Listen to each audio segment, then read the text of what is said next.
Olá, seja bem-vindo no nosso Pecuária em Alta de hoje com informações importantes para você, para te ajudar a ter uma orientação, um norte na sua propriedade. Hoje nós vamos falar sobre a estação de nascimento do bezerro do cedo e quem vai explicar para a gente com mais detalhes é o nosso técnico de corte, Marcos Laburi. Marquinhos, seja bem-vindo no nosso programa de hoje. Oi, Diego. Pessoal, realmente é um assunto bastante interessante, né? O que o David citou aqui, que uma vez que nós já estamos em meados de julho, a grosso modo, a nível de Brasil, começa a nascer o nosso bezerro do cedo, um produto muito procurado dentro da nossa pecuária de corte. E quais são as vantagens para o produtor lá na propriedade dele, na fazenda, para ter o bezerro do cedo? Quando a gente fala em bezerro do cedo, normalmente esses são os filhos das nossas melhores matrizes. São as cabeceiras, aquelas que ficaram prenhas no início da estação de monta, seja pela sua qualidade genética, seja pela sua condição corporal e seja pelo próprio manejo da fazenda. Ou seja, aquelas fêmeas que são as mais produtivas, que têm condição de nos dar um bezerro por ano, uma coisa muito importante, né, que a gente busca, elas estão prontas para parir a partir de agora. E por que o produtor precisa ter uma atenção redobrada na vaca, principalmente nas primíparas? Então eu tenho que ter um lugar calmo para que ela possa parir com calma, que ela não se preocupe, tipo cachorro, movimento de gente muito perto, ou seja, eu preciso de um local com condições para ela parir bem e esse bezerro nascer bem. Para que ela aceite o bezerro também, né? Porque como é a primeira cria, ela pode ficar com trauma se foi difícil a aparição dela, se o bezerro perdeu o cheiro também, né? Então são vários fatores que podem influenciar no desempenho da fêmea, né, Marcos? Bem colocado, viu? Isso aí. Ou seja, eu tenho que estar pronto agora no mês de julho, a partir de agora, com um local, com passagem adequada para me receber essa fêmea, para que ela tenha boas condições de parir e produzir um bezerro muito bom. E aí entra na parte da alta taxa de desmama, né? O que pode influenciar para que esses números sejam positivos? O que o produtor pode fazer para que tenha essa alta taxa positiva na propriedade? Bom, a primeira parte ele já fez, ele já emprenhou. Você veja aí do número de vacas que você tinha no seu rebanho, quantas delas ficarão prenhas. Ou seja, tem muita gente que fica preocupada com isso. Eu tive tantas prenhezes e depois ele vai fazer a conta da desmama dele em cima do que ficou prenha. E na verdade o que interessa para ele é saber quantas fêmeas entraram na estação de monta e quantas delas desmamaram o bezerro. Que é o que me interessa, não é só a prenhez. Eu preciso também de desmamar esse bezerro. Tanto que a gente tem que ter esse cuidado, porque às vezes no toque, final da estação, eu não dei o toque, talvez a maioria insemina uma vez e depois põe o touro e não dá mais toque. E às vezes eu não sei qual o índice de prenhez real que eu tive e, consequentemente, não vou saber qual foi o meu índice real de desmama. No Concept Plus, que a gente teve o workshop recentemente, um dos nossos palestrantes, o Matheus, ele abordou o cuidado do bezerro antes mesmo dele nascer, que é dar uma qualidade boa de gestação para a vaca, igual o senhor falou, ter um pasto bom, um manejo bom, tudo isso influencia na qualidade do bezerro, né, Marquinhos? É claro, nutrição fetal, né? O professor Matheus foi muito feliz no que ele falou. A gente não atenta para isso. Eu preciso de uma vaca numa boa condição corporal. Primeiro, para ela parir, que é a situação que nós estamos agora. Eu não preciso dela gorda, mas eu preciso dela numa condição boa para ela parir e ter condição de emprenhar outra vez. A segunda, quando ela está no terço médio de gestação, que é do quarto, quinto e o sexto mês, é nesse período que formam as fibras musculares, o tecido adiposo. Ou seja, eu estou falando de qualidade de fibra muscular e de tecido adiposo.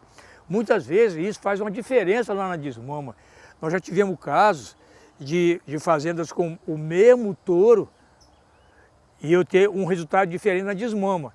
De um lote de fêmeas que foi bem cuidado durante o período de gestação e a outra que não foi. Ou seja, eu tive um produto de um bom touro de touro, um bom resultado de touro que eu tinha aqui, de um touro muito positivo, e que eu tive resultado diferente na desmama, simplesmente por causa da deficiência da nutrição fetal.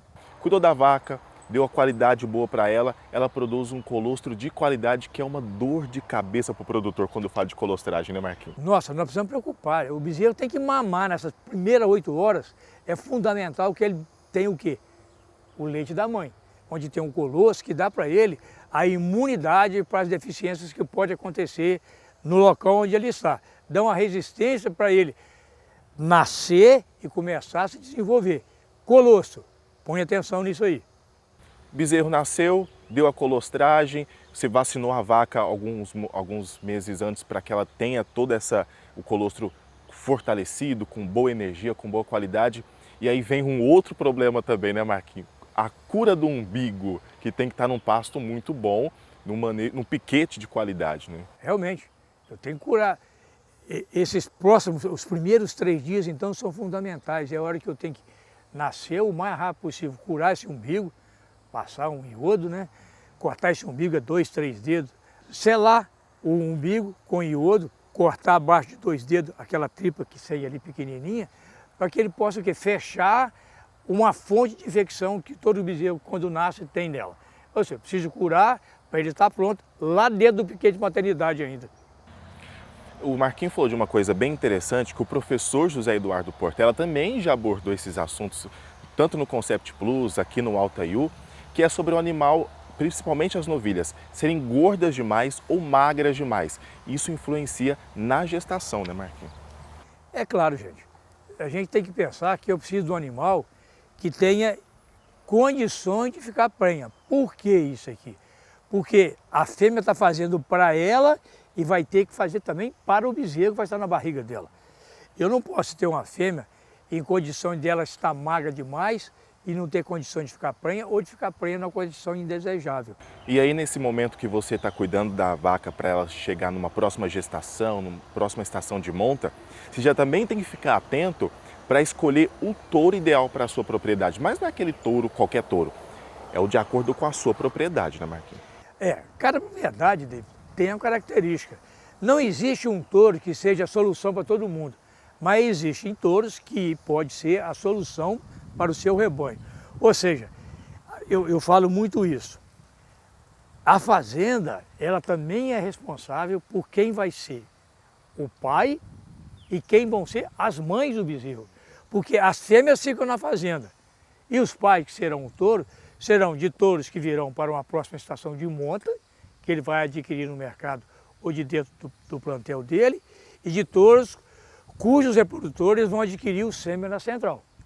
Então é importante que a fazenda tenha responsabilidade também. Ela tem que saber quais são as características que são mais importantes para ela, que ela precisa evoluir. Ou seja, eu preciso do planejamento. O que é deficiência? Se eu, enquanto fazenda, dou uma condição nutricional boa para ela, uma condição de manejo bom, e essa bezerrada é fraca, é sinal que a genética que eu estou usando não está correspondendo. Ao contrário, se eu escolho uma genética e essa genética não corresponde, e eu não tenho a condição que a fazenda precisa me dar, ou seja, nutrição, água, sal mineral, manejo, equipe, a culpa é de dentro da porteira. Em contrário, se eu estou com tudo preparado, agora é a hora de eu escolher. A minha deficiência foi tipo assim, meu peso da desmama é bom, mas pode ser melhor. As minhas fêmeas duram um pouco no rebanho. As minhas fêmeas não me dão um bezerro bom para desmama, ou seja, eu preciso pensar em características, por exemplo, de crescimento, em características de precocidade, procurar um stay ability para fêmeas que ficam mais na fazenda. Ou seja, eu preciso escolher agora quem serão os pais da nova geração. E agora nós já estamos também nesse momento, porque a partir de agora aqui na Alta deles, começa a procura de sêmen para aqueles que já têm um planejamento. Então ele já sabe mais ou menos o que ele precisa. Ele só cabe agora consultar um membro da nossa equipe e saber quais os touros que você tem no seu portfólio que pode me atender isso aqui. Eu preciso disso, disso, disso. Não escolha muita coisa, não. Escolhe 3, 4 características, trabalha com elas e usa umas outras só para fazer um filtro para definir. Isso aí, eu desejo uma boa geração de bezerro que está nascendo e uma nova futura geração de bezerros para nascer em 2023. Muito obrigado a todos e bons negócios. Nosso muito obrigado, forte abraço e até mais.